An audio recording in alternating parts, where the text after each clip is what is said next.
আমার মার স্বপ্ন ছিল যে আমি মাস্টার কমপ্লিট করবো আর কি। 11,000 টাকা কোনো টাকাই নেই। টাকা মানে 5,000 টাকা তো অনেক। পড়াশোনার দরকার নাই, পড়াশোনা শুধু টাকা নষ্ট। স্মার্ট ছাড়া কোনো কর্পোরেটে বসে চাকরি অসম্ভব। তুই বসে না থেকে আমি আমি ডাব আনছি, তুই এটা আমার ডাব বিক্রি কর। আমাদের ডাব কাটতাম, মানে কাস্টমার তো ওই পানি ছিটে দিত আর কি ডাবে। 2,500 টাকা সে ঘুষ দিয়ে আমার ঢুকছিল আর কি। আমার জীবনে রিস্কই বেশি, মনে করেন ঢাকা শহরে এরকম ঘুষি মুষি নাই, ঘুষি মুষি কোনো সিস্টেম নাই। তাদের এদের ইয়াতে ইয়া থাকে বন্দুক বা ছুরি, ওকে যা আছে সব দে। এটা খুবই একটা গুরুত্বপূর্ণ কথা বলছিস। মনে কর পৃথিবীতে মনে কর আমি একাই আছি, এরকম একটা ফিল হয়েছিল। কয়দিন পর বলতে পারে তুই 5,000 টাকা ধার দাও, তো সে চাকরিটা আমি 10 দিন পরে চাকরিটা পেয়েছিলাম। তো ওই লেভেলে আমি প্রথমে চলতে পারি নাই, সব রোড গুলো আবার একরকম দিক। আসসালামু আলাইকুম, কেমন আছেন সবাই? আশা করি অনেক অনেক ভালো আছেন। আজকে আমরা একটা খুবই গুরুত্বপূর্ণ পডকাস্ট ভিডিও রেকর্ড করতেছি, যেটা হচ্ছে অনেকের সাথে এটা খুব মানে সুন্দরভাবে মিলবে, বাট হচ্ছে আপনারা ফিল করতে পারবেন। তো আমার সাথে আছে আমার আসলে পরিচিত এন্ড হচ্ছে ছোট ভাই। সরাসরি ওর মুখ থেকে আমরা বিষয়টা শুনবো। তো আমরা আসলে একদম ঢাকায় যাওয়ার যে প্রথম গল্পটা হয় মানুষের, যে গ্রাম থেকে কি আশা নিয়ে আসলে ঢাকা যায়, ওখান থেকে আমরা জাস্ট শুনবো গল্পটা। এই গল্পটা কিন্তু আসলে অনেক ছেলের আসলে এই জায়গায় শহরের প্রথম দিনটা আসলে কেমন হয়, সেই থেকে আমরা স্টার্ট করতে চাই। তো শহরে যখন যাওয়ার উদ্দেশ্যটা কেমন কেন ছিল, যে না আমাকে ঢাকা যেতে হবে, এই উদ্দেশ্যটা একদম ফাইনাল ডিসিশনটা কেন নেওয়া হলো আর কি? প্রথমত আমি, আমার স্বপ্ন ছিল, আমার মার স্বপ্ন ছিল যে আমি মাস্টার কমপ্লিট করবো আর কি, পড়াশোনা বেশি পড়াশোনা করবো আর কি। হুম আমাদের ফ্যামিলিতে হুম হুম। তেমন কেউ পড়াশোনা করতে পারে নাই তেমন। আমার মার ইচ্ছা ছিল যে আমি অনেক দূর পড়াশোনা করবো, আবার আচ্ছা করাবে। আচ্ছা আচ্ছা। তো আমি ইন্টারে ভর্তি হইলাম, তা ভর্তি হওয়ার পরে তো কলেজ অনেক দূরে হয়ে যায়, আর যাতায়াতে অনেক সমস্যা, আর ফ্যামিলিগত আর্থিক অবস্থার অনেক সমস্যা ছিল। হুম হুম তো হুম। এদিক দিয়ে পড়াশোনা আর আগানো হয় নাই, আর নিজের উপর ইচ্ছা ছিল কিন্তু পারি নাই করতে। তো অবশেষে কোনো এক পর্যায়ে আমাকে ঢাকা আসতে হলো আর কি। ঢাকা যাওয়ার সিদ্ধান্ত, মানে একটা তো হচ্ছে হঠাৎ করে তো ঢাকা যাওয়া যায় না, কারো না কারো মাধ্যমে যেতে হয়, যে না ভাই আমাকে একটা চাকরি দেন। তো কে এই আশাটা দিল, না ঠিক আছে তুমি ঢাকা আসো, তোমাকে আমি একটা মিনিমাম একটা চাকরি দিব আর কি? কারণ ফার্স্ট অফ অল তো যেহেতু হুট করে তো আসলে কিছু ম্যানেজ করা সম্ভব না, তো এই আশাটা কে দিল আর কি? তো প্রথমত অনেক দিন থেকে বলতেছিল আমার সেজো ভাই বলতেছিল, সেজো ভাইয়ের নাম মামুন। সে বলতেছিল যে বাড়ি থেকে কি করবি, পড়াশোনা তো হইতেছে না, চলতেছে না, তো ঢাকা এসে একটা কাজ বাজ করো। তারপরে মানে আমি বলছিলাম পরে একটা কাজ বাজ ঠিক করেন, তো এখন বাড়ি থেকেও হইতেছে না, তো পড়াশোনা হইতেছে না, তো বসে থাকি তো লাভ নাই। হুম তারপরে কি করলাম, পরে সে একটা চাকরি দেখলো একজনের মাধ্যমে, মারুফ ভাই, সেকে আমি এখনো মনে রাখি। তার হুম আইসি হুম। তার সে একটা চাকরি দেখছিল, তার প্রথমে সর্বপ্রথম মারুফ ভাইয়ের হাত ধরে ঢাকায় পা রাখি। আচ্ছা। তা হঠাৎ করে যখন প্রথমে হচ্ছে আমাদের এলাকা থেকে, মানে আমরা তো ঢাকার উদ্দেশ্যে তো ঢাকার বাসে উঠি, তো তখনকার ইমোশনটা কেমন ছিল? যে আমি ছোট, ফার্স্ট টাইম আমি ঢাকা যাচ্ছি, একটা ইমোশনাল, আর একটা হচ্ছে ও ঢাকায় দেখতে যাইতে হবে, ইনকাম করতে হবে, মানে কোনটা কাজ করছে আর কি মেনলি? তখন তো আমি যখন ঢাকা তো কল্পনায় কখনো জীবনের চোখের সামনেও আসে নাই, বাস্তবে ফোনে কখনো দেখিও নাই ঢাকা শহর। হুম হুম তো যখন আমি আসি তখন আমার অনেক স্যাডনেস ছিল আর কি, অনেক দুঃখ ছিল আর কি। তো মনে যে গ্রাম ছেড়ে চলে যাচ্ছি, মা বাবা ছেড়ে চলে যাচ্ছি, গ্রামে থাকতাম, ঘুরতাম ফিরতাম, অনেক আড্ডা দিতাম। তো যখন আমি ঢাকায় আসি তখন আমার মন অনেক খারাপ ছিল। তো আসার পরে আমি যখন ঢাকায় আসি তখন তখন নিজের ভিতরে অনেক ভয় ভয় কাজ করছিল যে কোথা থেকে কোথায় যাব, এত মানুষ, এত রাস্তা, এতগুলো রাস্তা, কোন দিক থেকে কোথায় যাব। হুম হুম। মনে করেন এইটাই মানে একটা দিশেহারার মতো একটা হয়ে গেছিলাম, বুঝতেন, যে আমি চিনি না কোথায় যে নামছি, মানুষের কাছে জিজ্ঞেস করতে আমাকে জায়গায় যাবো। মনে করেন, পৃথিবীতে মনে করেন আমি একাই আছি, এরকম একটা ফিল হয়েছিল। বলছে তারপরে কি? আমি হুম ফোনে কল দিয়ে গেলাম, যে পরে আমি একবার মানে প্রথমে তো পরে একটা বাইক ঠিক করলাম। বাইক ঠিক হুম করার পরে হুম তো বাইকে আমি লোকেশন বললাম, সেই লোকেশন অনুযায়ী নামাই দিল। হুম। তো ওখানে গেলাম, তারপরে আমার রিসিভ করলো আমার ভাই, রিসিভ অফিসে গেলাম, আর যাওয়ার পরে সে রেস্ট করতে বললো, রেস্ট করলাম ও, দশ এখানে একটা দিন মনে ইনফরমেশন দিয়ে করেন। রাখি, যে যদি কেউ কিছু প্রথমে ঢাকা যায়, জাস্ট একটু অ্যাড্রেসটা ঠিকঠাক মতো, যে কোন এলাকায় কোন বাসা, এই ঠিকানাটা থাকলে সিএনজি অ্যাভেলেবেল, কনফিডেন্সের সাথে ভাই, এই মামা অমুক জায়গায় যাব, মোটামুটি একটা ভাড়া আগে ভাগে একটু যার কাছে যাব তার কাছ থেকে শোনা উচিত যে ভাই কয় টাকা ভাড়া হইতে পারে। তো ওই অনুযায়ী হচ্ছে সিএনজির সাথে কথা বলে যাইতে পারি, যদি প্রথম হয় ফার্স্ট টাইম। আর হচ্ছে বাইক আছে পাঠাও, বাইকটাও যদিও রিস্ক হইতে পারে, বাট হচ্ছে সিএনজি ওকে। বাসে উঠলে আছে, বাসে এদিক দিয়ে ওদিক নিয়ে যেতে পারে, কই যাব না যাব জানি না, বাট এটা কিন্তু ঠিক আছে। তখনও আমি যার কাছে আসছি সেখানে আইসাও মনে করেন চাকরি, যে চাকরিটা আমার জন্য দেখা হয়েছে, হুম। তো সে চাকরিটা আমি 10 দিন পরে চাকরিটা পেয়েছিলাম। 10 দিন আমি ঢাকা শহরে প্রথম প্রবলেম হলো যাইয়া আপনি, আপনাদের 3 বেলা একজন মানুষ খাইতেই পারবে, কিন্তু থাকার ঠিক মানে আছে, তো একদিন প্রথমে যে গেলাম যে থাকাটা চাকরিটা রিস্ক, অনেক রিস্ক। হুম হুম হুম, এটা তো অবশ্যই খাওয়ানোর ব্যাপার যে না। মানুষ ঢাকা আসলে একটা একটা আত্মীয়র বাসায় আসলেও মনে করেন খাওয়ার কোনো সমস্যা নাই, বা থাকতে হইলেই অনেক প্রবলেম, ঢাকা শহরে থাকার অনেক প্রবলেম। কি ভাইয়ের কাছে ছিলাম আর কি 10 দিনের মতো। তো হুম। 10 দিন পরে আমি ইন্টারভিউটা দেই, তখন আমার চাকরিটা হয় আর কি। প্রথম যখন চাকরিটা হয় অফিসিয়াল চাকরি, তো আমি এই তো গ্রামে ছিলাম, তো অফিসের একটা লেভেল আছে, তো ওই লেভেলে আমি প্রথমে চলতে পারি নাই, তো পরে আস্তে আস্তে আস্তে আস্তে অফিসের নিয়ম কানুন শিখছি আর কি। ওইটা শিখতেও মনে করেন আমার 1 মাস টাইম লাগছে। এটা স্বাভাবিক, এটা সবাই আসলে সবার ব্যাপারে সেম, যে হুট করে আসলে অ্যাডজাস্ট করা যায় না। তো এই যে মনে কর যে একটা কাজ মনে করো তোর দিল, বাট সে সময় পারলি না, তখন আসলে কেমন লাগলো? হতাশা? তারপর তোর জায়গায় মানে লোকেশন টোকেশন তো সব চিনিস না, মনে কর একটা কাজে যদি কোথাও পাঠায়, তখন আসলে মানে কেমন হতাশা ফিল করছিস আর কি? যখন আমি, তখন তো মনে করেন ঢাকা শহরের রোড, মনে করেন এখান দা ওখান দা ওখান দা ওখান দা রোডের গাদি মনে করেন, এর আরো একটা সমস্যা। এটা তো যাওয়া। আমার কি কোনো কিছু অফিসে কোনো কাজে বাইরে পাঠাইলি, তখন আমি মানে মানে জিজ্ঞেস করতাম, লোকের কাছে জিজ্ঞেস করতাম যে অমুক জায়গা কোথায়, অমুক জায়গা কোথায়। তো আমার একটা আইডিয়া ছিল যে কোনো কিছু বললে এরকম মনে থাকতো যে অমুক জায়গা, এখানে বামে থেকে ডানে দেখতে হবে, ডানে থেকে বামে দেখতে হবে, মনে থাকতো। হ্যাঁ। তো এভাবে এভাবে যাইতাম। হাঁটতে হাঁটতে চলতে চলতে প্রথমে রিক্সা দিতাম না, হাইটা চিনতাম, প্রথমে হাইটা চিনছি, পরে মনে করেন রিক্সায় গেছি। কিন্তু প্রথমে রিক্সা উঠি না, রিক্সা কোন দাদা ঘুরে নিয়ে, কোন দাদা ঘুরে নিয়ে 60-70 টাকা ভাড়া নিয়ে গেলো, এই জন্য রিক্সা উঠতাম না, হাইটা হাইটা যাইতাম প্রথমে। আচ্ছা আচ্ছা। এই তারপরে এইভাবে গেল ওখানে, মানে যে প্রথম যে চাকরিটা ওইটা কতদিন পর্যন্ত করলি? কত টাকা বেতন দিত? ওটা কমপক্ষে আমি প্রথমে অনেক অনেক মানে অনেক অফিসার আসতো, অনেক ডিস্ট্রিবিউট খাবার কাজ ডিস্ট্রিবিউট করতে পারতাম না, মানে ভালো মতো সার্ভিস দিতে পারতাম না। আমার এক আপু ছিল, সে আমাকে অনেক সহায়তা করছে। তো এই চাকরিটা কতদিন করলি আর কি, আর কত টাকা বেতন দিত? এই চাকরিটা এই চাকরিটা অনেক ভালো বেতনে করছিলাম আলহামদুলিল্লাহ, এই চাকরিটা অনেক সুযোগ সুবিধা ছিল। এই চাকরিটা আমি করছিলাম মাত্র 3 মাস। ও আচ্ছা, কত টাকা দিত? নিম্নে 11,000 টাকা দিত আর কি, আর খাওয়া ছিল আর কি। ও তো প্রথম অবস্থায় এনাফ। 11,000 টাকা তো প্রথম মাসে যখন স্যালারিটা পাইলি, মনে কর যে প্রথম মাসে বেতনটা পাইলি একসাথে 10,000 বা 11,000 একটা অ্যামাউন্ট, তখনকার অনুভূতিটা কেমন ছিল আর কি? এই যে হতাশা, এত প্যারা, এত ঝামেলা। তখন তখন আমি মনে করলাম যে আমি প্রথম যে আমি 11,000 টাকা বেতনটা পাইছি, তখন মনে করলাম যে 11,000 টাকা কোনো টাকাই না। মানে হঠাৎ করে 11,000 টাকা, গ্রাম থেকে যাওয়ার পর 11,000 টাকা, মানে 5,000 টাকা তো অনেক টাকা, তো ওটাই কেন মনে হলো 11,000 টাকা আসলে টাকাই না? মানে ঢাকায় যে মানুষ চলাফেরা করে, তাদের যে একটা স্ট্যাটাস আছে, তাদের চলাফেরা দেখলেই মনে হয় না তারা মনে করেন এমন আছে। আমি এমন এমন প্রোডাক্ট রিসিভ করছি আমার স্যারের, হুম। একটা একটা প্রোডাক্টের দাম, একটা মনে করেন একটা একটা জামা বা একটা প্যান্টের দামই আছে মনে করেন 7,000 টাকা। একটা ও জুতা কেনে, একটা জুতা একটা জুতা, একদিনটা জুতা রিসিভ করছে, জুতাটার দাম 5,500 টাকা। তাই আমি মনে করলাম আমার বেতন 11,000 টাকা, আমি মনে করি যে 11,000 টাকা কোনো টাকাই না। আচ্ছা এরকম একটা ফিল আইলো আচ্ছা, ভিতরে। বুঝছি। এইটা আসলে বেশিরভাগ হচ্ছে তোর মানে রিয়েলাইজ করতে পারবে যারা হচ্ছে গুলশান বনানী বা পশ এলাকায়, যারা হচ্ছে মোটামুটি চাকরি করে ছোটোখাটো। কিন্তু এটা যদি আসলে পুরান ঢাকা এদিকে আমাদের মেনলি হচ্ছে বেশিরভাগ মানুষ তো ফ্রেশ বা এদিকের আশপাশে যারা থাকে, এরা একটু কম হঠাৎ করে মানে প্রথম অবস্থায় খুব কম বুঝতে পারবে যে মানে পশ এলাকায় যারা থাকে তাদের মধ্যে ডিফারেন্সটা। এই জন্য ঠিক আছে যে না, ফার্স্ট টাইম যে আমি যেহেতু স্যারের মানে আমার স্যারের প্রোডাক্ট রিসিভ করতেছি একটা জুতা 7,000 টাকা, সেই ক্ষেত্রে আমার এক মাসের স্যালারি সামথিং 11,000 টাকা। তাহলে ঠিক আছে যে ভাই 11,000 টাকা তো ভাই কোনো টাকাই না, মানে এটা এই অঙ্কে তো ঠিক আছে, মানে এটা ওকে। তো হম।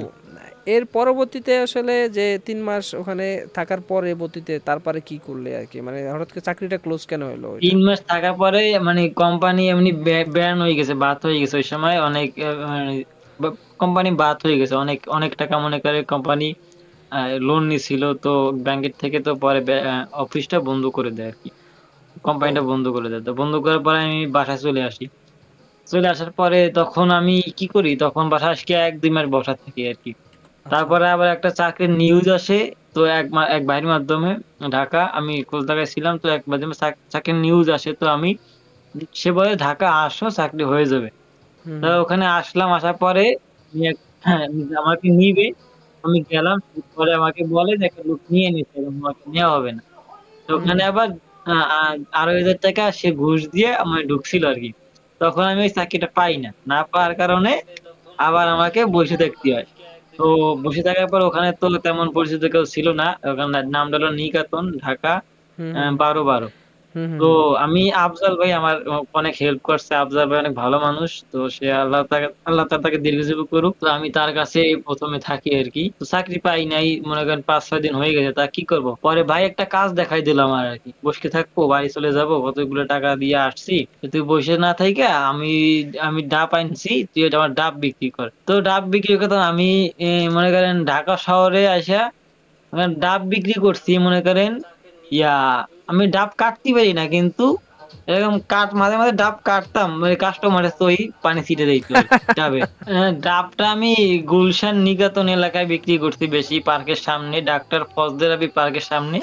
এই ও ডাবগুলো আমি বিক্রি করছি সকালে ঘুম থেকে উইঠা ভ্যানে ডাব উড়াইয়া নিয়া বেচতাম। আমি জীবনে ভ্যানও মনে করেন ঠেলি নাই বা চালাই না ছোট থাকতে।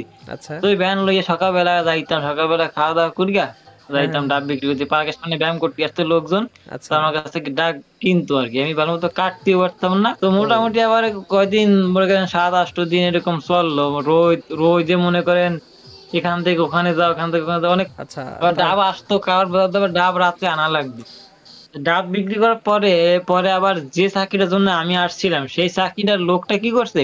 হুম ওই যে চাকরিতে ঢুকছিল সে লোকটা একটা ফল্ট করছে, একটা খারাপ কাজ করছিল। হুম হুম। তো বা ওখান থেকে কিছু একটা হয়েছিল তাকে বাদ দিয়ে দিয়েছিল। তারপরে ওই চাকরিটাই আমাকে আবার নেওয়া হয়েছিল। ও আচ্ছা আচ্ছা, ইন্টারেস্টিং। ওটা আমি মিনিমাম ৯ থেকে ১০ মাসের মতো করছি। তো বেতন ওখানে দিত? হাইয়েস্ট আমার সব মিলাইয়া ১২,০০০ মতো আমার পাইতাম। আমি সব মিলাইয়া থাকা ছিল ওখানে। আর খাওয়া নিজের ছিল, খাওয়ায় অনেক কষ্ট হইছিল। তো মিরাজ ভাইয়ের কাছে খাইতাম আমি। মিরাজ ভাই রান্না করতো। তো আমি তাকে মাসে ৳৩,০০০ দিতাম আরকি। ৳৩,০০০ দিতাম বা মাঝে, মাঝে ৳২৫০০ দিতাম। হুম এরকম হুম। তার কাছে দুপুরবেলা খাইতাম আর রাতে খাইতাম।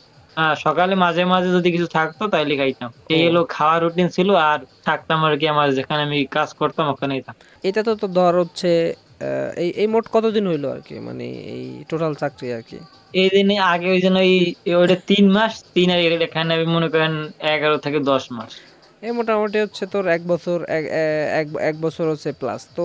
আচ্ছা, আমি মেইনলি জিজ্ঞাসা করতেছি ধর যে অল্প বয়স ছোট থাকতে যে স্বপ্নটা নিয়ে আসলে ঢাকায় মানে গেলি আর কি, কিন্তু এই যে এক বছর প্লাস হওয়ার পরের ফিলিংসটা কি? মানে আমি যেটা ভাবছিলাম সেরকম হয়েছে নাকি মানে যেরকম মনে করছিলাম তার থেকে ডিফারেন্ট খারাপ হয়েছে? আমি তো আসলে এরকম ডিজার্ভ করি না, আমাকে এত এখন মেইনলি হচ্ছে আমি এখন বিপদে পড়ে আছি, মানে এই ফিলিংস হয়েছে নাকি জিনিসটা এনজয় করছো নাকি মানে অ্যাকচুয়ালি মানে যাওয়ার আগে এন্ড হচ্ছে এক বছর পরে মানে অনুভূতি মানে ইমোশনালটা কিরকম ছিল আর কি? আমার ইচ্ছা আছে তখন আমি তখন আমি কলেজে ভর্তি ছিলাম। তখন আমি ভাবছিলাম যে আমার আম্মু তখনও বলতো যে, "ঢাকা আসো পরীক্ষার সময় পরীক্ষাটা দাও।" আমি তারপর তখন মনে, মনে ভাবতাম যে পড়াশোনা, পড়াশোনা শুধু টাকাই নষ্ট হয়। এই যে এত পড়াশোনা করে কি লাভ নাই। টাকা ইনকাম করি। তারপর মনে হইলো যে না পড়াশোনার দরকার আছে। না না তারপর না কি না, করলাম তারপর একটা এক মিনিট পরীক্ষা ওয়ান দেয়া সেকেন্ড ওয়ান সেকেন্ড, মানে এক্স্যাক্টলি কেন মনে হইলো যে পড়াশোনার দরকার নাই, পড়াশোনা শুধু টাকা নষ্ট হয়, মানে এই অনুভূতিটা কেন হইলো, মানে এটা কোন কারণে মনে হইলো জিনিসটা? কারণ এই সেম ফিলিংস কিন্তু অনেকেরই হয়, দরকার নেই পড়াশোনা, এটা কেন মনে হইলো সেটা হচ্ছে আমার কোয়ারি। মনে করেন এখন যে টাকা মানে আমি টাকা ইনকাম করতেছি, আমার প্রতি মাসে টাকা আসতেছে, টাকাই তো ইনকাম। টাকা ইনকাম করলে পরবর্তীতে কিছু একটা করা যাবে। এইজন্যই পড়াশোনার দরকার নাই। পড়াশোনা শুধু টাকাই নষ্ট হয়। আচ্ছা, আমি এখানে স্টপ করি একটু। মানে হচ্ছে মনে হইলো যে টাকা যেহেতু আসতেছে, তো মানুষ তো পড়াশোনা করে টাকাই ইনকাম করে, তাহলে তো টাকা আসতেছে, তাহলে আমার এখন বোধহয় টাকা খরচ করার কি দরকার আছে? আমি পরীক্ষা ফর্ম ফিল আপ করবো, বই কিনবো, সময় ইনভেস্ট করবো, এটা কেন দরকার আছে? আবার বললি যে আবার মনে হইলো যে না আমার পরীক্ষা দিতে হবে, মানে দিতে হবে এখন। এই দুইটা কেন কানেকশন হইলো, মানে আবার কেন মনে হইলো যে না আমার আসলে পরীক্ষা দিতে হবে, মানে হঠাৎ করে মনে কেন কি কারণে হয়েছে মনে হইলো যে না আমার আসলে পড়াশোনা করতে হবে? অবশেষে একটা আপনি কোনো একটা জব বা আমি কোনো একটা জব করতে গেলে প্রধানত আমার শিক্ষাগত যোগ্যতা অবশ্যই থাকা দরকার। তাইলেই কোনো মানে ভালো জব আশা করা যায়। এইজন্যই ভাবছিলাম যে পড়াশোনাটা কন্টিনিউ করি। মানে আচ্ছা, ভালো একটা পোস্ট পজিশনে যাইতে পারবে এরকম একটা কিছু একটা আইডিয়া ছিল আরকি।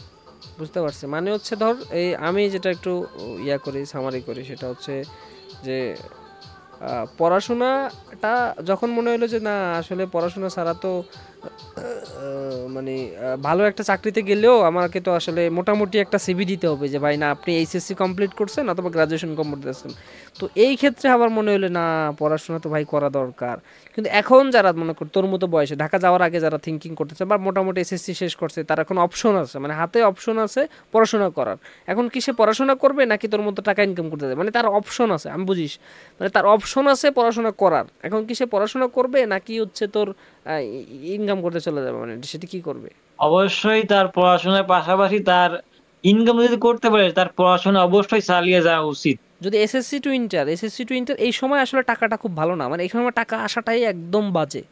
মানে এই সময় টাকা আসলে আর পড়াশোনা বাজে। করতে মন চাবে না, কারণ ইন্টার শেষ করার পর মানুষের মধ্যে একটা বিবেক বুদ্ধি তৈরি হয়, মানে ইন্টার শেষ করার পর তখন সে বুঝে যে আসলে আমার পড়াশোনা করা দরকার কি দরকার না। এসএসসি টু ইন্টার এই পর্যন্ত এখন হচ্ছে পরিবার মানে বাবা মার দায়িত্ব তার এই পড়াশোনা একদম কনফার্ম নিশ্চিত করা যে তুমি পড়াশোনা করো। এই সময় যদি একটু মোটামুটি পড়াশোনা কমপ্লিট করতে পারে তখন সে কিন্তু একটা চাকরি যদি করে ঢাকা, তখন সে হয়তো বা ডিগ্রিটা কমপ্লিট করতে পারবে বা অনার্সটা কমপ্লিট করতে পারবে। কিন্তু ইন্টারের আগে যদি কারো হাতে টাকা আসে তাহলে সে পড়াশোনা করবে না, এটা মানে 80% শিওর কি যে যে স্বপ্নটা নিয়ে তুই আসলে ঢাকা গেলি, একটা চাকরি চলে গেল, বাসায় এসে 2 মাস বসে থাকলি, একটা হতাশা কাজ করলো, তারপর আবার কষ্ট কষ্ট করে একটা চাকরি ম্যানেজ করলি, হ্যাঁ, তো সেইখানে আবার 1 মাস বা 1 বছরের কি বলে 9 মাসের মতো কন্টিনিউ করতেছিস, মানে তারপরে হয় না যে কি রে ভাই আমি তো আসলে এইটা ডিজার্ভ করিনি, এইটা এই আশা নিয়ে ঢাকা আসিনি, আমি তো আসলে এর থেকে ভালো কিছু আশা নিয়ে ঢাকা আসছিলাম। মানে এইখানে কি কাজ করছে ও? মানে যেটা আশা করছিলে সেটা ঠিক আছে নাকি হচ্ছে মানে আমি আমার ওয়েট অনুযায়ী যেটা পাচ্ছি এটা আলহামদুলিল্লাহ ভালো পাচ্ছি, মানে কোনটা মনে হয় তোর কাছে তখন মনে হয়? আমি এটা ওয়েল ছিল না। আমি যখন ওখানে চাকরি করতাম তখন ওটা ওয়েল ছিল না। আমি মনে করতাম যে আমি এর থেকে ভালো কিছু আশা করি, আমার আর ভালো কিছু হবে, রাইট রাইট এরকম একটা ফিল ছিল। তারপরে আমি 9 থেকে 10 মাস পরে চাকরিটা আমি ছেড়ে দিই। তারপরে আমি এই পরীক্ষা দেওয়ার উদ্দেশ্যে, আমার ইন্টার পরীক্ষা দেওয়ার উদ্দেশ্যে আমি তখন বাসায় আসি আর কি, বাড়িতে আসি। তো আমার টেস্ট পরীক্ষা আমি তখন আমি দিয়েছিলাম না। আমি মনে করছিলাম দূর টেস্ট পরীক্ষা দেবো না, হুম দূর হুম পড়াশোনা ভালো লাগে না।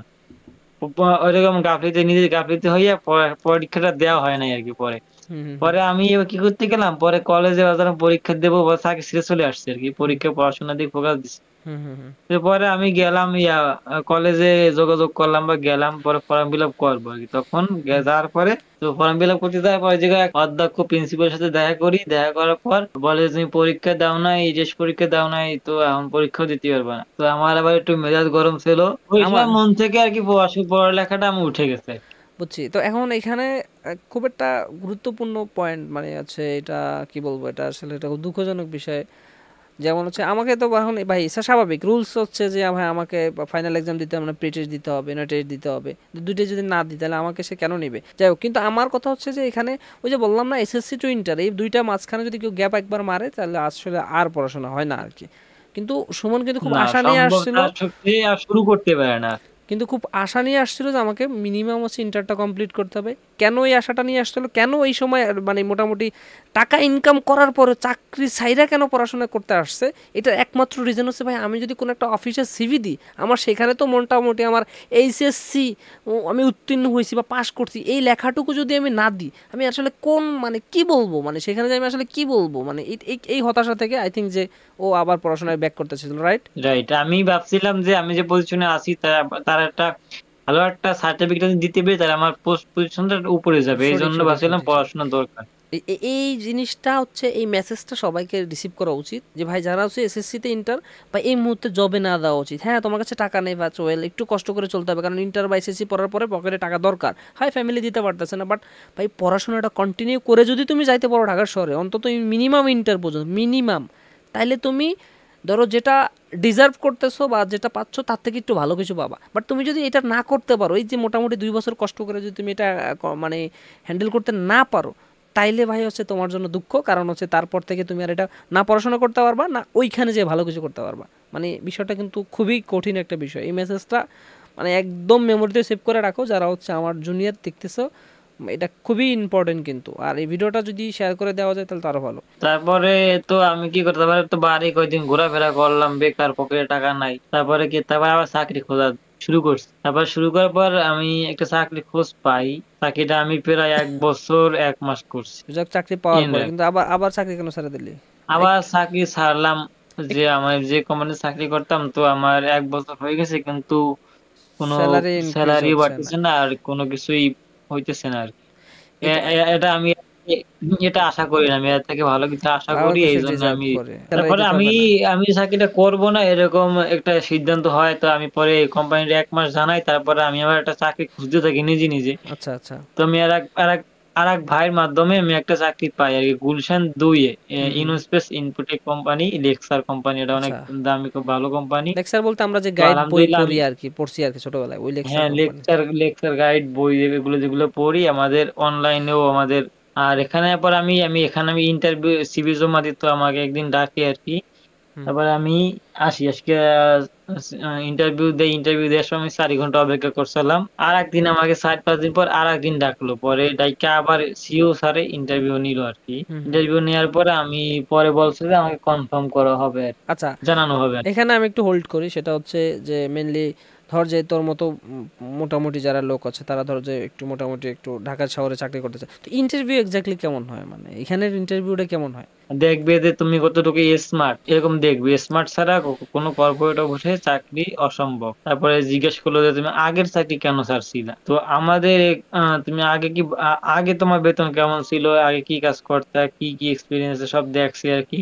হুম ওখানে যোগ্যতা দেখছে, আগে যোগ্যতা দেখছে আর কি, পরে অনেক কথা জিজ্ঞেস করছে যে তুমি ওই কোম্পানিতে চাকরি করছো, আগে কোথায় চাকরি করছো, অনেক ডিটেলস নিচ্ছে। হুম। তারপরে আবার আমার বাসায় খবর নিছে যে আমি কি কি ছেলে, সৎ না অসৎ, না গাঁজা খাই না মদ খাই, আচ্ছা আচ্ছা এই আচ্ছা। সব ইনফরমেশন নিছে। তারপরে আমার এই 1 মাস পর মানে কনফার্ম করছে যে তুমি জয়েন করতে পারো। আচ্ছা, এখানে হচ্ছে মেনলি যেহেতু কর্পোরেট অফিস গুলশান বা যে কোনো একটা যেটা অফিসে থাকতে হলে তারা হচ্ছে পশ এলাকা বা তারা তো সেই সেই সোসাইটি মেনটেন করে। এখন আমি যদি ওই অফিসে চাকরি করি, এখন আমার গেট আপটা কেমন হওয়া উচিত এক্স্যাক্টলি হচ্ছে পরিপাটি থাকা উচিত এবং স্মার্ট থাকা উচিত, আমার চুল যাতে আমাকে মানে এতে একটা আসলে আমি কি করবো, সাপোজ আমি যদি এখানে সিও বা আমি একটা কোম্পানির মালিক হই, তো সেই ক্ষেত্রে আমি কি চাবো আমার এমপ্লয়িগুলো সব স্মার্ট থাকুক, সেটা তো চাবো তাই না? এখন আমি আমার এই এত সব স্মার্ট এমপ্লয়ের অবশ্যই। মধ্যে আমি একজন যদি অফিস সহকারী যদি নিয়োগ দিই, এখন সে যদি আনস্মার্ট হয়, তার শার্টের কালার যদি চকমকো হয়, সে যদি প্যান্ট পরতে না জানে, সে যদি শার্টের বোতাম না দিতে না জানে, দেন তখন কিন্তু আমি এটাকে নিব না। তার চুল যদি হুড়োনাড়া থাকে, তাকে দেখতেই যদি মনে হয় যে না হচ্ছে সে রোগা পাতলা মানুষ মানে আই এম সো সরি যে এভাবে না নেওয়া উচিত, যেমন এই যে উইক মনে হয়, তখন কিন্তু আসলে স্বাভাবিক ব্যাপার যে আমাকে ভাই রিজেক্ট করবে, রাইট? সেই ক্ষেত্রে সুমন মাশাল্লাহ আলহামদুলিল্লাহ স্মার্ট এবং ভদ্র, দেখলে বোঝা যায়, বাট হচ্ছে যে না ওকে আমার রাখা যায়, মানে আমি যদি কোম্পানি সিও হই আমি এক কথায় বলবো যে ঠিক আছে ফাইন, ওয়েল তুমি ভাই যোগ্য। তো এটা আমার খুব মনে আছে, ওই কোম্পানি হচ্ছে ওই ইয়ে করছিল, ভেরিফিকেশনের জন্য আসছিল, ইভেন আমার সাথেই দেখা হয়েছিল মিরাক্কেলভাবে। এটার কারণ হচ্ছে 5 তারিখের পরে যখন হচ্ছে বাংলাদেশে একটা মানে এই যে সিস্টেমটিক চেঞ্জ আসে, তখন যে কিন্তু ই করে আর কি, মানে যত কর্পোরেট অফিস ছিল নতুন নিয়োগের ক্ষেত্রে তারা খুবই সতর্ক হয়, বিকজ হচ্ছে 5 তারিখের পরে অনেক মানুষই তো আসলে ঘর ছাড়া হয়ে যায়, তো তারা তো জব নেওয়ার ট্রাই করবে। এখন তার সাথে রাজনৈতিক কোনো সম্পর্কিততা আছে কি না, সেই ক্ষেত্রে আসলে খুবই খুবই খুবই কোম্পানি যারা ছিল তারা খুবই হচ্ছে মানে একদম তদন্ত করে নিছে, বিকজ হচ্ছে যখন তার সাথে রাজনীতির সম্পৃক্ততা দেখা থাকবে, ওই অফিসে যদি সে থাকে একটা গ্যাঞ্জাম তৈরি হতে পারে, তখন এখন কর্পোরেট অফিস সামান্য একজন এমপ্লয়ের জন্য রাজনৈতিক হ্যাসাল নিবে, তো এটা তো চাবে না, স্বাভাবিক। আচ্ছা 1 মাস পরে, জাস্ট আমি ইন্টারভিউ দেওয়ার পরে প্রায় 1 মাস পরে আমাকে কনফার্ম করছে। আর আচ্ছা এখানে আপাতত আমি আসছি যে এখানে আছি 3 মাস। আচ্ছা, তোর মতো মানুষ ধরো তারা আমরা গ্রামে আছে, ধরো এসএসসি শেষ করছে বা ইন্টার শেষ করছে, বেকার বসে আছে, তো ওর আসলে আহ, এইসব চাকরির ক্ষেত্রে মানে চাকরি নির্বাচনের ক্ষেত্রে আসলে মানে কোন কোম্পানিগুলোতে টার্গেট করা উচিত যে এইসব জায়গায় আমার জন্য ঠিক আছে? এখন তো সে, আমি তো মনে কর যে মোটামুটি পড়াশোনা কম জানি, আমার তো এখন তো আমি এক্সপার্টিস কম, আমার তো আর মনে কর যে নিয়ে ডেস্কে বসাবে না, স্বাভাবিক আমাকে সিম্পলি অফিস সহকারী হিসেবে চাকরি করতে হবে। তো এই ক্ষেত্রে আসলে কোন কোম্পানিগুলো সিলেক্ট করা উচিত যেখানে আসলে ব্যক্তিত্ব থাকে, সম্মান থাকে এবং চাকরিটা করা যায়, প্রত্যেকটা চাকরি সম্মানের, বাট সেটা যদি আমাকে ওই কোম্পানি দেয়, এখন এটা ক্ষেত্রে কি মনে হয় তোর? তো মোটামুটি একটা অভিজ্ঞতা হয়েছে বা কর্পোরেট অফিসগুলোতে চাকরি করছিস মেনলি, তো মানে কি কি কোয়ালিটি নিজের থাকতে হবে এবং হচ্ছে অফিসের কি কি কোয়ালিটি দিয়ে ওখানে চেষ্টা করা উচিত? প্রথমত কমপক্ষে এইচএসসি বা এসএসসি পাস থাকতে হবে। অবভিয়াসলি হুম। তারপরে মানে সততা সততা না থাকলে সে কোম্পানিতে তুমি বা কোনো কর্পোরেট অফিসে ১ মাসের বেশি টিকতে পারবে না।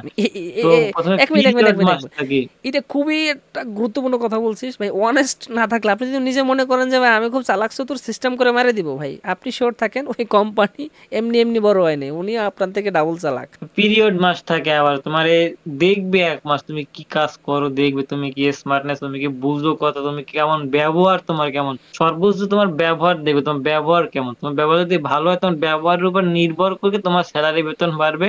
আর তুমি ব্যবহার দেখবে আগে, আচ্ছা। সবার থেকে ইনফর্ম নিবে যে তুমি কেমন ব্যবহার করো, কাদের সাথে কেমন মিশো, বা হুম কেমন হুম আচরণ করো, কাজটা বললে তুমি করো কিনা, হুম তোমার কোনো হাই পোস্টের লোকে তুমি অসম্মানকে ডাকো কিনা বা তাকে অর্ডার করো কিনা, হুম হুম। এরকম কিছু অনেক কিছু দেখবে। দেখার পরে প্রধানত সব দিক দিয়ে স্মার্ট থাকতে হবে এবং ভদ্র থাকা লাগবে অবশ্যই। পিরিয়ড মাস হুম। বলতে বোঝাইছিস যে মোটামুটি একটা কোম্পানি টার্গেট করে এমপ্লয়িকে যে আমি মোটামুটি 3 মাস ধরে রাখবো, এই কেমন এর কাজকর্ম কেমন আমি একদম খুব সিসি ক্যামেরার মতো দেখবো, এবং কোম্পানির অন্য অন্য এমপ্লয়ের কাছ থেকে রিপোর্ট নেব, নেওয়ার পর যদি মনে করি এ যোগ্য, দেন হচ্ছে আমি তাকে পার্মানেন্টলি নেব, ব্যাপারটা এরকম। হ্যাঁ। এখন এখানে একটু পরিবার কেন্দ্রিক কথাবার্তায় আসি, সেটা হচ্ছে মোটামুটি তো প্রায় 2 বছর মতো হয়ে গেল, এখন পরিবারের প্রতি তো একটা দায়িত্ব কাজ করে, তো সেটা কি আসলে ফিল আপ করতে পারতেছিস কিনা, বা মাসের বেতন পাওয়া তো অনেক ছেলেরা আসলে খালি ফুর্তি করে উড়ায় নিজের ইচ্ছা মতো করে, এটা কি পরিবারকে কতটুকু মানে দিতে পারতেছিস, বা পরিবারের চাহিদাকে আসলে পূরণ করতে আলাম পারতেছিস কিনা? উম আলহামদুলিল্লাহ, আমি মনে করেন আমার ইচ্ছা ছিল যে আমার বাবা যেন কোনো সময় ত্রুটি না, মানে কোনো কিছুতে ইয়া না থাকে আর কি, অপরিপূর্ণ না থাকে আর কি, পরিপূর্ণ থাকে সবকিছুতে।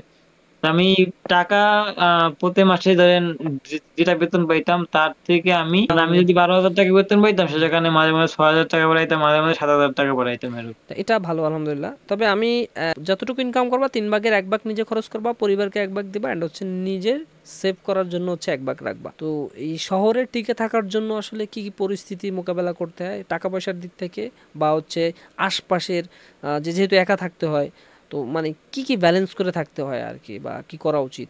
শহরে মানে শহরে টাকার মূল্যটা মানুষের কাছে অনেক, যদিও তো পকেটে টাকা না থাকলেই কেউ মানে কেউ দামই দেয় না আর কি। শহরে যদি তুমি একটা কোনো কিছু মানে শহরের এলাকায় তোমাকে কেউ বাকি দেবে না, তুমি যদি ফাও কোনো একটা জিনিস খাইতে যাও, সে আমাদের গ্রামে কোনো একটা পরিস্থিতির দোকানে গেলে ওখানে ১০ ২০ টাকা ৩০ টাকা খাইয়া এলেও সে আর চায় না, কিন্তু এখানে বাকি খাওয়ার কোনো অপশন নাই। আর হলো যাইয়া এখানে কেউ আপন না, যদিও তোমার থেকে আরো মানুষ মারার ধান্দায় আছে, কেউ সঠিক সঠিক দেওয়ার সঠিক ধান্দায় নাই। সঠিক সঠিক। আবার কারোর সাথে মিশতে গেলে সে আবার কয়দিন পর বলতে পারে তুই ৫,০০০ টাকা ধার দাও, তুমি এবার মন এই মরা ধার দিয়ে দিলি তো সে টাকার আশা করা যাবে না। এটা খুব একটা দারুণ কথা বলছিস, মানে শহরে টিকে থাকার মধ্যে কৌশলের মধ্যে যে পয়েন্ট, এটা খুব দারুণ কথা যে ভাই ধার দেওয়া যাবে না, টাকা থাকলেও প্রয়োজনে টাকা ব্যাংকে থুয়ে দাও, ফিজাবিলিল্লাহ থাকুক, আর হচ্ছে ধার দেওয়া যাবে না। আর ওই যে ধর যে মনে কর যে আমরা ঘুরতে বেরোই শুক্রবারে, আশপাশে তো হুটহাট করে জিনিস পকেটে যখন মাস শেষে টাকা থাকে, মেনলি যেটা হয় অর্গানাইজের সাথে যায় ধামধুম করে শপিং টপিং করে উড়া দূরে, এরপর মাস গেলে টাকা নেয়। এইখানে মানি ম্যানেজমেন্টটা এক্স্যাক্টলি কেমন ভাবে করিস বা করা উচিত বলে মনে হয়, যে ভুলগুলো থেকে শিখছিস? তো প্রথমত আমি ইয়া অনেক জামা কাপড় কিনতাম, আমি আইসা এসে নতুন নতুন সব জামা কাপড় কিনতাম। হুম তো তারপরে আমি অফিসে আমার যেখানে চাকরি করতাম সেখানে ক্যামেরা ছিল, নতুন নতুন জামা কাপড়ের ছবি তুলতাম। তোলার পরে পরে মনে করলাম যে না, অযথা টাকা নষ্ট হচ্ছে এখানে। আবার আমি প্রথম দিক থেকে মানে প্রথম ১ ২ বছর অনেক টাকা আমি নিজে খরচ করছি, আর অনেক টাকা খরচ করছি, খাইছি কম, খরচ করছি বেশি। হুম হুম তারপরে আমি এই যে ৪ ৫ থেকে ৮ ৯ মাস তারপরে অনেক মানি ম্যানেজমেন্ট করা শিখছি। তো কালকে একটা ঘটনা ঘটে, কালকে একটা গেঞ্জি কিনতে গেছি, একটা আচ্ছা। গেঞ্জি। হুম হুম তো গেঞ্জিটা আমার পছন্দ হয়েছে, কিন্তু হুম পছন্দ হয়ে একেবারে পছন্দ হয়ে গেছে, হুম হুম। দামি ওরকম, কিন্তু গেঞ্জিটা আমি না কিনে টাকাটা সেভ করে চলে আসছি। এটা গুড কাজ করছিস।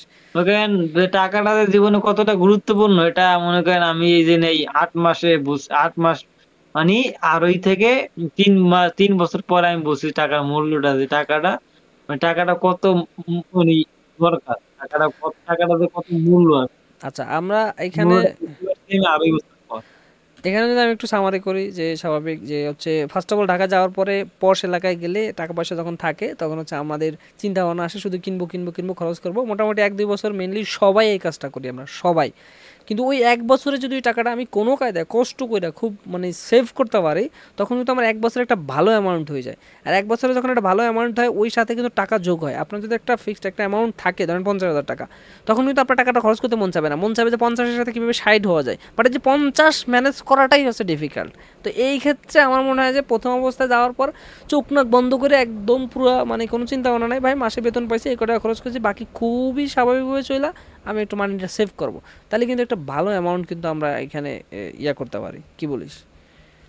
তো সেভ এই করতে পারি। সেভ করতে পারি মানি উচিত। ম্যানেজমেন্ট করা অনেক কঠিন, আবার সেভ করতে পারলে অনেক আর কি এই যে মানে প্রথম ভালো আর কি টার্গেট, প্রথম জীবনের একটা জন্য। ফিগার টার্গেট করা উচিত যে ভাই আমি মরেই বাসি, যা করি না করি ভাই আমার এত দিনের মধ্যে আমার 1 লাখ টাকা থাকতে হবে আমার অ্যামাউন্ট, তাইলে কিন্তু একটা নেশা হয়ে যায়। বাট এটা যদি ওরা না করতে পারে, আমিও ফার্স্টে ঢাকা গেলে ভাই উড়াদুরা খরচ করছি, মানে এইখান থেকে আমিও মানে একটু জানি যে এটা আসলে খুবই বদ অভ্যাস, খারাপ অভ্যাস। রাইতের যাইয়া 9টা বা 10টার সময় 10টার পরে যদি আমি বের হই, তাইলে আর যদি মানে জীবনের রিস্ক, মানে জীবনের রিস্কই বেশি। মনে করেন ঢাকা শহরে এরকম ঘুষিমুষি নাই, ঘুষিমুষি কোনো সিস্টেম নাই। তাদের এই যে ইয়াতে ইয়া থাকে বন্দুক বা ছুরি, ওকে যা আছে সব দে, এরকম পরিস্থিতি অনেক হয়েছে আমাদের এখানে। তো আশা করি আমি অনেক দেখছি অনেক মানুষকে এরকম ফেন্সি গাঁজা আমাদের এরকম বিক্রি করতে। তো আমি কখনোই, আমি যেখানে থাকতাম, তো আমি আগে যেখানে থাকতাম বা এখন যেখানে থাকি, তো আগে যেখানে থাকতাম সেখানে এরকম পোলাপানে গাঁজা ওপেনে গাঁজা বিক্রি করতো আর কি। ওখানেই আমি মোট কথা রাত্রে হইলে তো খালি নামাজ পড়ে আসি আর বেরোইতামই না। একটা গলি ছিল, বিভিন্ন গলি, মনে করেন চিকন গলি, ওখান থেকে হাঁটতে মাঝে মাঝে ভয় লাগতো।